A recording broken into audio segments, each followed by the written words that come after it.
આમ આદમી પાર્ટીના ડેડિયાપાડાના ધારાસભ્ય ચૈતર વસાવા અને ભરૂચ લોકસભાના સાંસદ મનસુખ વસાવા આ બંને નેતાઓ વચ્ચે અવારનવાર વાંકયુદ્ધ જોવા મળતું હોય છે। એકબીજા ઉપર આરોપ પ્રત્યારોપનો દોર જોવા મળતો હોય છે। ત્યારે વાત કરીએ તો નર્મદા જિલ્લાના રાજપીપળા ખાતે એક કાર્યક્રમ હતો ને આ કાર્યક્રમમાં લોકસભાના સાંસદ મનસુખ વસાવા પોતાનું ભાષણ આપી રહ્યા હતા।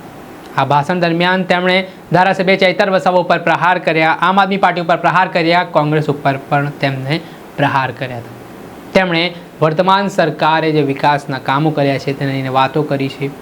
ઘણી બધી બાબતોને લઈને તેમણે પોતાની સરકારના ભરપેટ વખાણ કર્યા હતા। આદિવાસી સમાજ, દલિત સમાજને જે બંધારણીય અધિકારો મજબૂત રીતે મળ્યા હોય તે આ સરકારમાં મળ્યા હોય તે પ્રકારની વાત પણ મનસુખ વસાવા કરી રહ્યા હતા।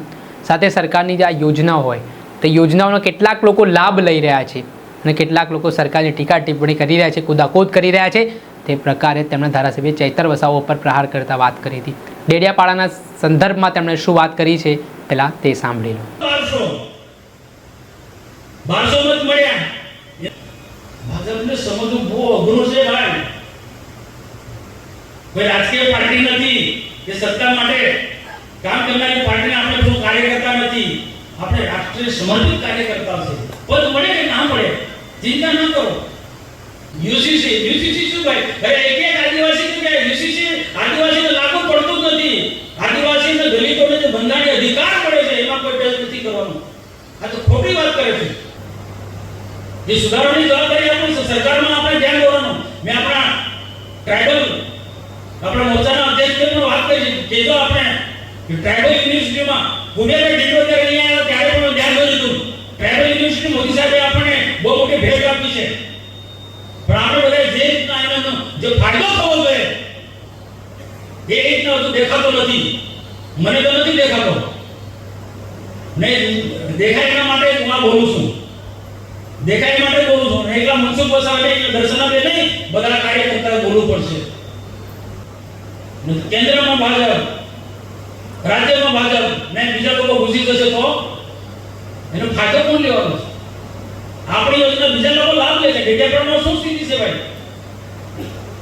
આમ આદમી પાર્ટી નું કઈ ત્યાગ છે છતાં પણ આજે ધારાસભ્ય આપણી સરકારની યોજનાથી ઉદાહરણભૂત કરે છે અને સરકારની ટીકા ટિપ્પણી કરે છે।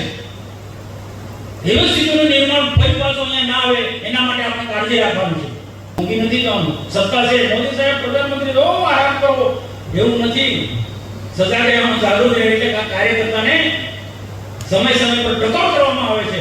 આમ આદમી પાર્ટી કે કોંગ્રેસને ગઠબંધન કરીને આવનારા દિવસમાં નર્મદા જિલ્લા પંચાયત કબજે કરવા માટે, તાલુકા પંચાયતો કબજે કરવા માટે, નગરપાલિકામાં ઘૂસવા માટે જે મહેનત કરી રહ્યા છે એનાથી તમને સાવધાન કરવા માટે આવ્યા છે। ડર નથી આપણને, સમજી લેજો કે મારા મંચ પર બેઠેલા નેતૃત્વને એમનો કોઈ નથી કોંગ્રેસનો ડર કે નથી ચૈતર વસાવાનો ડર। તમારે સાવધાન રહેવાની જરૂર છે। સાવધાન કરવા માટે તમને આયોજનનો સમય લીધો છે। આપે સાંભળ્યા આ હતા ભરૂચ લોકસભાના ભાજપના સાંસદ મનસુખ વસાવા। હાલ તેમનું જે નિવેદન સામે આવ્યું છે તેના કારણે ફરી એકવાર રાજકારણ ગરમાયું છે। તેમણે ધારાસભ્ય ચૈતર વસાવાને આડે હાથ લીધા છે અને કહ્યું છે કેટલાક લોકો સરકારની યોજનાઓનો લાભ લઈ રહ્યા છે, કામો કરી રહ્યા છે અને સરકારની ટીકા ટિપ્પણી કરી રહ્યા છે ને એવા લોકોને જડબાતોડ જવાબ આપવામાં આવશે ને તેઓ કહી રહ્યા છે કે અમે કોંગ્રેસ કે ધારાસભ્ય ચૈતર વસાવા કે આમ આદમી પાર્ટીથી ડરતા નથી।